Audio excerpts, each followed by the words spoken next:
Hello everyone! Welcome to our deep dive into the life and career of a truly unique figure. Today, we're diving into the story of Donald J. Trump, a name synonymous with ambition, success, and of course, controversy. We'll explore the key moments and influences that shaped him into the businessman and personality the world knows today. A journey of ambition, risk, a relentless pursuit of goals, and a willingness to challenge the status quo at every turn. His story is one of bold moves and even bolder pronouncements, and a name that became a global brand. From real estate to entertainment and ultimately politics, the Trump brand has left an undeniable mark on the world stage. To understand Trump's rise, we need to look at the foundations upon which his empire was built. We start with his father, Fred Trump, a significant figure in Donald's life and career. A disciplined real estate developer in New York's outer boroughs, Fred Trump focused on building affordable housing, laying the groundwork for what would become a family empire. Donald grew up in Queens in a comfortable home, but with a clear understanding of the value of hard work and the importance of building something substantial, surrounded by business talk and high expectations. Dinner conversations weren't just about family matters. They were often strategic discussions about real estate deals and development opportunities. From a young age, he learned about construction, the intricacies of building, and the challenges of managing large-scale projects. Negotiation, the art of making deals, and the importance of getting the best possible terms, and the drive needed to succeed. He was instilled with a competitive spirit and a belief in his own abilities. Sent to New York Military Academy at 13 to instill discipline and channel his energy, he developed discipline and leadership, traits that would define his career. This experience shaped his approach to challenges and his command style. The Trump family business gave him a significant head start, providing a platform to launch his own ambitions.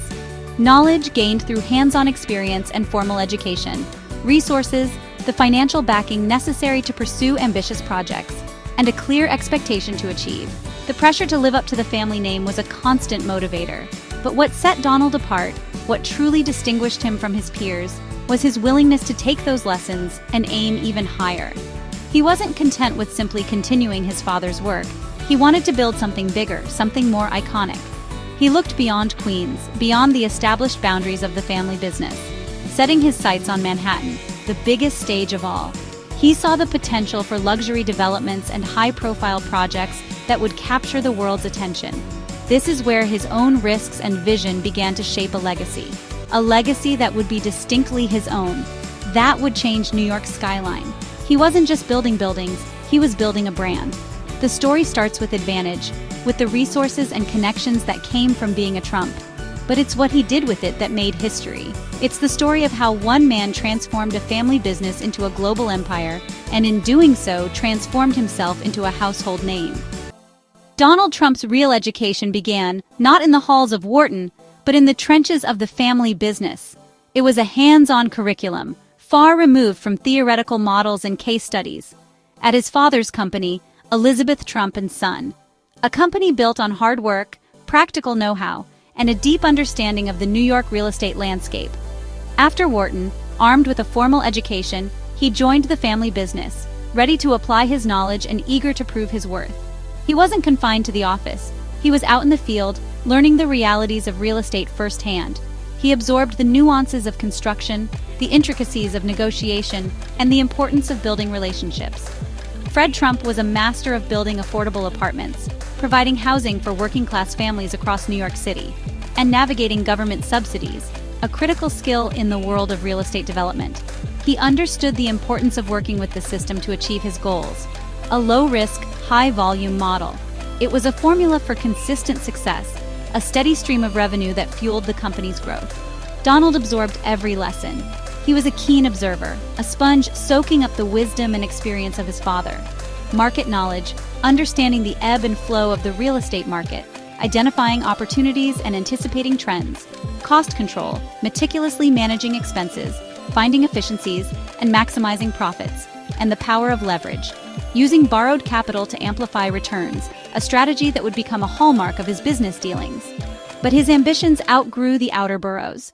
He yearned for something more, something grander than the steady, predictable world his father had built. He wanted to build icons, not just income. He envisioned himself reshaping the skyline, creating landmarks that would stand the test of time.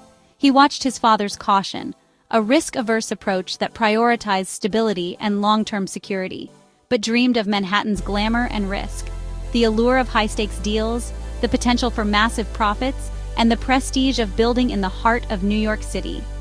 The financial backing and experience he gained were crucial, providing him with the foundation he needed to pursue his own ambitions. But his vision was different. He saw opportunities where his father saw only risk, potential where others saw only limitations. He wanted to be more than a builder, more than just a provider of housing. He wanted to be a star. He craved the spotlight, the recognition, and the power that came with being a major player in the world of New York real estate. Manhattan was his stage, the ultimate arena for ambition and success, and he was ready to take the leap, to leave the safety of his father's shadow and forge his own path, a path fraught with risk but filled with the promise of unparalleled reward. The student was about to surpass the master. He was ready to take everything he had learned and apply it in ways his father could never have imagined. The next chapter would test everything he'd learned. It was a new beginning, a chance to prove himself on the biggest stage in the world. Donald Trump's Manhattan debut was bold, a statement of intent that would reshape the city's skyline and his own destiny. It was a time of both challenge and opportunity in New York, and Trump was ready to seize it. He set his sights on the bankrupt Commodore Hotel near Grand Central, a property many considered a lost cause. The Commodore, once a grand hotel, had fallen into disrepair, a reflection of the city's own struggles. While others fled a struggling city, mired in economic hardship and social unrest, he saw opportunity where others saw only risk. He possessed a vision for what New York could be, and he was determined to make it a reality. He orchestrated a complex deal, navigating the intricate world of New York real estate with a shrewdness that would become his trademark, securing a 40-year tax abatement, a crucial incentive that made the project financially viable. This was a testament to his negotiating skills and his ability to work with city officials. Forming a partnership with Hyatt, a move that brought both expertise and credibility to the project.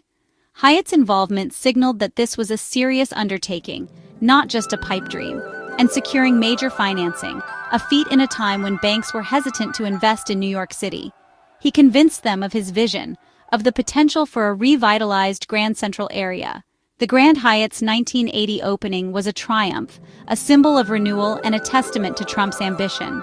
It was a glittering addition to the city's landscape, a beacon of hope in a time of uncertainty, signaling New York's comeback and Trump's arrival as a major player on the national stage. He was no longer just a local developer. He was a force to be reckoned with. Emboldened by this success, he set his sights on Fifth Avenue, the most prestigious address in the city. He knew that to truly make his mark, he had to build something iconic on this legendary street. Acquiring land beside Tiffany and Company, a prime piece of real estate that would become the foundation for his next grand project. This location was a statement in itself, a declaration of his ambition to stand alongside the world's most iconic brands.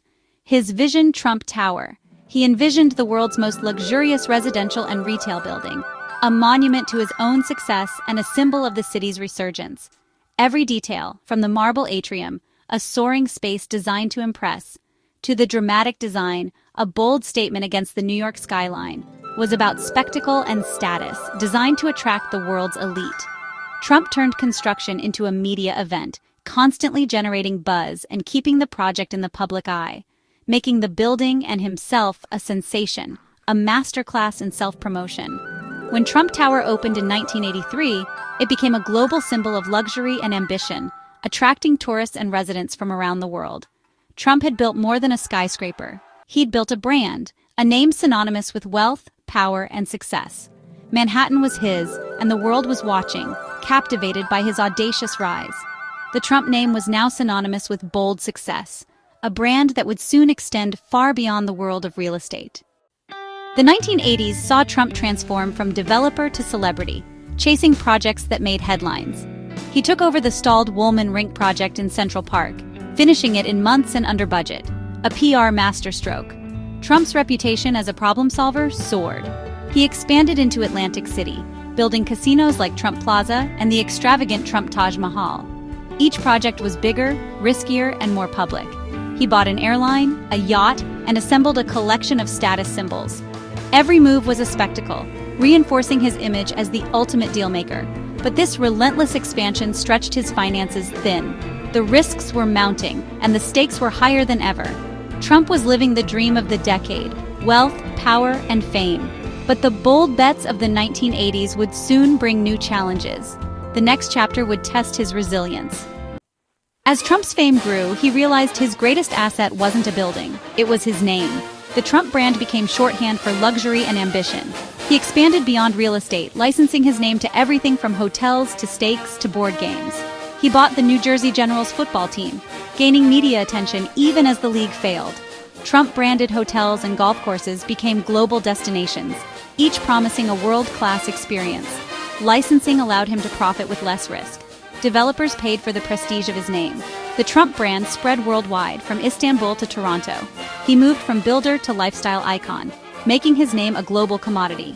This strategy fueled rapid growth and diversified his empire. Trump proved that in business, perception could be as valuable as property. His brand was now his most powerful tool. The early 1990s brought crisis. Recession hit, property values plunged, and Trump's debts became overwhelming. His Atlantic City casinos, especially the Taj Mahal, were bleeding money. High-interest loans and shrinking revenues pushed his empire to the brink. The media, once adoring, now predicted his downfall. Trump faced public humiliation and billions in debt. He negotiated fiercely with banks, arguing his brand was worth more alive than bankrupt. He sold prized assets and restructured loans to survive. Many wrote him off, but Trump refused to quit. He used his negotiation skills not to build, but to save. It was a humbling, high-stakes fight for survival. The comeback would require discipline and reinvention. Trump's recovery demanded a new approach: careful management, debt reduction, and strategic growth. He shifted focus from risky development to licensing his name, earning millions with less exposure. Trump improved operations, cut costs, and diversified into golf courses and steady cash flow properties. He made smart deals during the economic recovery, buying low and building value. The transformation of Columbus Circle's Gulf and Western building into Trump International Hotel and Tower marked his return. By the late 1990s, he had paid down debt and rebuilt his fortune. His comeback became part of his legend, a story of resilience, not just ambition. Trump proved he could rise, fall, and rise again. The lesson's success is about adaptation as much as achievement. His brand was now built on both triumph and tenacity. Trump understood early that perception is reality. His 1987 book, The Art of the Deal, became a bestseller and cemented his image as a master negotiator. The book turned him into a business icon, inspiring millions and expanding his brand beyond real estate. In 2004, The Apprentice took his persona global. As the all-powerful boss, he became a TV fixture. You're Fired entered pop culture. The show was a weekly ad for the Trump brand, portraying him as decisive, demanding, and successful. It generated new income and revitalized his public image. The Apprentice fused business and entertainment, making Trump a household name worldwide. His brand now spanned books, TV, and business, a masterclass in self-promotion. Trump's story was no longer just about buildings, but about building an image. What can we learn from Trump's journey? First, bold vision matters. He aimed higher than his beginnings. Second, resilience is key. He faced setbacks and fought back. Third, building a brand is powerful. He turned his name into an asset. Trump's story shows that success is a mix of ambition, risk, and learning from failure. Your reputation and story have value. Use them wisely. No matter where you start, it's where you're determined to go that counts. Be bold, be resilient, and believe in your vision. The journey is about daring to build something magnificent. You can do it.